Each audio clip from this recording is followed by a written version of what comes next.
So hello guys and welcome back to another video.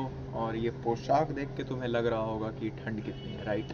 सो ये जो video होने वाली है वो एक तरीके से डॉक्यूमेंट होने वाली है, क्योंकि मैं इसे डॉक्यूमेंट करना चाहता हूँ एट द एयर एंड कि मैंने इस पूरे साल में क्या क्या गलतियाँ की हैं जो कि मुझे बैकफायर करी है, ठीक है।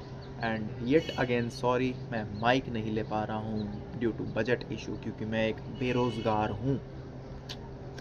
So let's start the video. And इस वीडियो का जो कंटेक्स्ट होने वाला है दैट इज़ रिलेटेड टू कि 2025 इन अ नटशेल, जो कि मैं अपनी कुछ गलतियाँ बताऊँगा कि मैंने क्या क्या करी हैं, क्या क्या उसमें भी पॉजिटिव चीज़ें हैं येट मोटिवेटिंग चीज़ें हैं जो कि इस साल मुझे हेल्प करी हैं और कुछ ने मेरे टांग खींची है डाउनफॉल की तरफ। तो लेट्स स्टार्ट। अब मैं चलता हूँ अपने कंफर्ट जोन यानी कि हीटर के पास और कंबल में, ताकि मैं जिम जा पाऊँ, वरना अगर बुखार हुआ और ठंड लगी तो मैं जिम भी नहीं जा पाऊँगा। So let's start. So guys, this is my perfect comfort zone, जिसको मैं कह सकता हूँ। सामने हीटर है, मैं मस्त कंबल में हूँ। ओनली वन रीज़न, ठंड इतनी खतरनाक है भाई। मतलब तुम सोचो, मैं 4 दिन से बेड रेस्ट पे था, बस एक कारण से, ठंड मार गई थी मुझे, ठीक है। 4 दिन से 3 kg लॉस्ट कर चुका हूँ। पता नहीं वो फैट है या मसल है। मसल तो उतनी खासी थी भी नहीं मेरी, तो आई गेस फैट भी हुआ होगा। एंड भाई, ये एक कंफर्ट जोन का ही एग्जांपल है जो मैं बात करने जा रहा हूँ, ठीक है। सो प्रोबेबली 2025 जो था मेरा, वो एक तरीके से वर्स्ट ईयर था आफ्टर माई क्लास 10th, ठीक है। क्लास 10th तो वर्स्ट ईयर था ही मेरा, बट उसके बाद जो ये फेज़ है ये भी वर्स्ट ईयर में ही आएगा, क्योंकि मेरी एक कंपनी में ऑलरेडी सिलेक्शन हो चुकी थी। बट एमएनसी कंपनी का तुमको पता है कि उन लोगों का क्या रोने रहते हैं, कि उन लोगों को प्रोसेस डिले करने में मज़ा आता है, राइट। मैं कंपनी का नाम नहीं लूँगा, वरना कुछ अगर हो गया, मैं छोटा क्रिएटर हूँ तो मेरे लग जाएंगे अच्छे से। तो उसने क्या किया कि प्रोसेस को ही डिले कर दिया। नवंबर 24 को मेरे लेटर ऑफ इंटेंट को इशू किया, 1 साल के बाद ऑफर लेटर इशू किया, उसके बाद मैंडेटरी ट्रेनिंग रखा है, उसमें भी 60% चाहिए तुम्हें पास होने के लिए, समझे तुम? वरना अगर पास नहीं हुए तो ऑनबोर्डिंग कैंसिल। मैं आपको पूरा डिटेल से समझाता हूँ स्टार्टिंग से क्या हुआ, ठीक है। So from very first of January, okay, जनवरी में मेरा स्टार्ट होता है अच्छा खासा फ्रेंडशिप टूटने के साथ किसी के साथ, ठीक है। फेब्रुवरी में मेरे पास एक दूसरा LOI आता है एंड आई वॉज हैप्पी कि मेरा प्लेसमेंट लग चुका है, कि ट्रेनिंग शुरू होगी वगैरह वगैरह। मार्च अप्रैल मई, one of my best friend Abhay Gupta placed हो जाता है। और उसका लक, मतलब पाप हम दोनों ने साथ में किए, बट अभय का जो लक है ना, वो इतना अच्छा है कि मतलब भगवान आई गेस उसके पाप को जज करते वक्त सो रहे होते हैं। But apart from jokes, he is multi talented guy, और भगवान ना करे उसको कुछ हो, but he is in his favourable field, मतलब जो भी उसको अच्छी फील्ड लगती है, लाइक SCM में है वो अभी, प्रोक्योरमेंट एग्जीक्यूटिव रोल है उसका। एंड फिलहाल में एक जॉब स्विच किया है उसने, तो he is in SAP consultancy, right, something ऐसा कुछ है। तो मेरे को उस फील्ड के बारे में ज़्यादा नॉलेज नहीं है।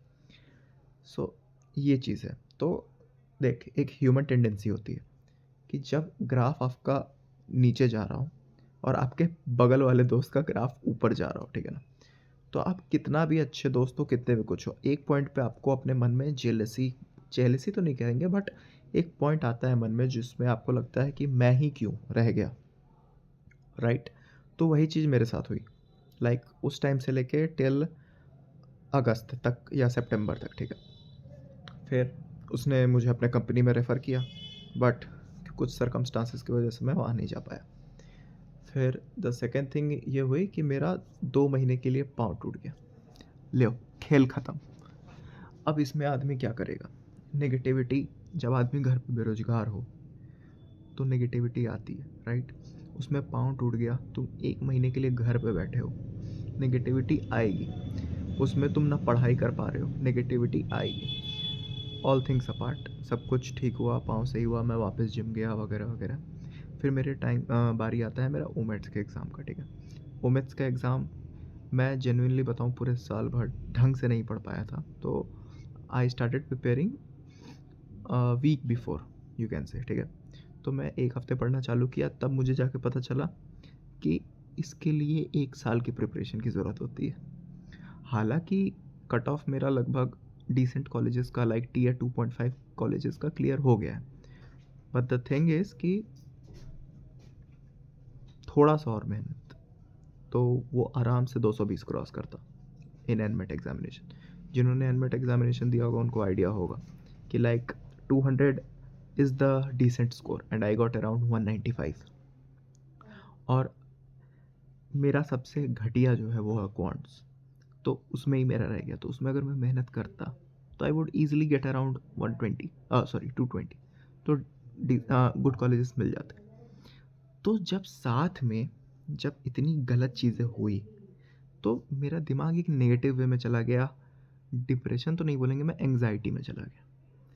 तुम ना मेरी बॉडी बनी, वो जो कि बनने भी नहीं रही थी, ना कुछ हुआ, प्लस सब कुछ जाके एक साथ वो होते हैं ना, जब इकट्ठा चीज़ को तुम पकड़ के रखो तो एक साथ जाके पिस जाता है वो चीज़, तो पिस गया, जिसके कारण से मैं बहुत डिस्टर्ब हो गया था इस पूरे साल में। लाइक ये पूरा साल मेरा ऐसा लगता था मुझे कि सबसे घटिया साल है, ये साल, ऐसा साल किसी के जीवन में ना आए। बट द पॉइंट बोलते हैं ना, एक पॉइंट ऐसा आता है जब आपको लगता है कि ये पॉइंट है जो भगवान ने आपके लिए बनाया है, राइट। तो यही एक पॉइंट था मेरे लिए, मेरा सोलो ट्रिप जो मैं गया राजगीर, लाइक बिहार में ही है। बिहार इज़ नॉट अ गरीब state, it's only on paper, ठीक है। लेकिन असलियत में जब जाओगे वहाँ के लोग अच्छे हैं, वहाँ के पहाड़ियाँ अच्छी है, वहाँ के वातावरण भी अच्छे। तो मैं राजगीर गया।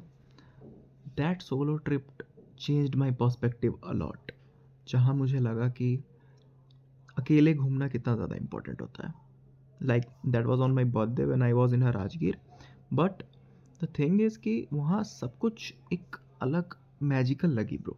लाइक सबको देख के लगा कि सब कोई अपने लाइफ में खुश है, जिसके पास जो है उसमें वो खुश है, किसकी शादी हो गई है, कोई बिजनेस कर रहा है, कोई घुड़सवारी कर रहा है उसमें खुश है। तो बहुत कुछ सीखने मिली वहाँ पे, प्लस एक सूदिंग वाइब थी वहाँ पे। तो मैं जब से वहाँ से आया हूँ तब से लेके अभी तक लाइक मेरे दिमाग में बस एक ही चीज़ चल रही है कि जो चीज़ हो गया उसको लेके हम लोग बस रोने कर सकते हैं, और रोने का आउटकम है घंटा कुछ नहीं, राइट। सो क्यों ना इस रोने को हम लोग एज अ पावर बना के कि जो हुआ उससे लर्निंग्स लेके हम लोग आगे बढ़े। Fair enough. तो इसी कारण से मैंने सोचा है कि अब से मैं जो भी करूँगा उसके ग्रजेस नहीं रखूँगा कभी भी, या फिर उसके रिग्रेट्स नहीं रखूँगा, क्योंकि डेस्टिनी इज़ रिटन, जो तुम्हारे साथ होना है वो हो के रहेगा, राइट। द थिंग इज़ कि तुम्हें 100% देना है अपना, कि तुम दे रहे हो कि नहीं 100% अपना। तुम अगर 100% दे रहे हो देन बाकी सब चीज़ डेस्टिनी पे छोड़ दो, कहीं ना कहीं तुम्हें वो छोड़ ही देगी। ऐसा कभी नहीं करेगा कोई कि तुम रोड पे आ जाओ, राइट। अगर तुम्हारे पास उतनी कैपेबिलिटीज़ है और तुमने मेहनत की है तो तुम रोड पे नहीं आओगे, तुम हाथ पांव मार के कुछ ना कुछ अपने जीवन में कर ही लोगे। So this was my learning. अब जिम चालू करना है, लाइक 10 दिन से तो नहीं किया है क्योंकि एग्ज़ाम्स वगैरह में बिजी था। सो अब जिम चालू करूँगा, और आज मेरा बैक डे है most probably, sorry back day बोल रहा हूँ, शोल्डर एंड चेस्ट है। So I will doing the shoulder and chest, उसकी भी वीडियो शूट करूँगा। उसकी तो लाइक ज़्यादा हार्ड एंड फास्ट होती नहीं है क्योंकि जिम में इतना गंदा गाना बजाते हैं भाई ये लोग कि कुछ करूँगा ही नहीं। सो उसके बाद वही प्री वर्कआउट मील बनाऊँगा जो कि लाइफ चल रही है जीवन में। और मैं अपना इसी रूम में, लाइक इसी रूम में लैपटॉप है मेरे पास, उसी में अपना मैं मूवीज़ देखता हूँ जब मन करता है। और हाल फिलहाल में मैंने कुछ सर्टिफिकेशंस वगैरह को ज्वाइन किया है तो वो करता हूँ। तो लाइक ज़्यादा से ज़्यादा क्या होगा, मैं इस कैमरा को यहाँ लूँगा, ऐसे रखा रहेगा, ये कैमरा आया इधर, यहाँ पे आ जाएगा लैपटॉप, और उसके बाद मैं ऐसे पढ़ना शुरू कर दूँगा, यहीं पे लिखना शुरू कर दूँगा। तो this is my personal space. और पर्सनल स्पेस और कंफर्ट जोन, बहुत लोग चिढ़ते हैं बट मुझे क्यों लगता है कि कंफर्ट जोन जब तुम्हारा होगा, छोड़ो इस पॉइंट को हटाते हैं। तो अब चलते हैं जिम। जिम के बाद हम लोग करेंगे पोस्ट वर्कआउट मील, फिर उसके बाद सो जाएंगे।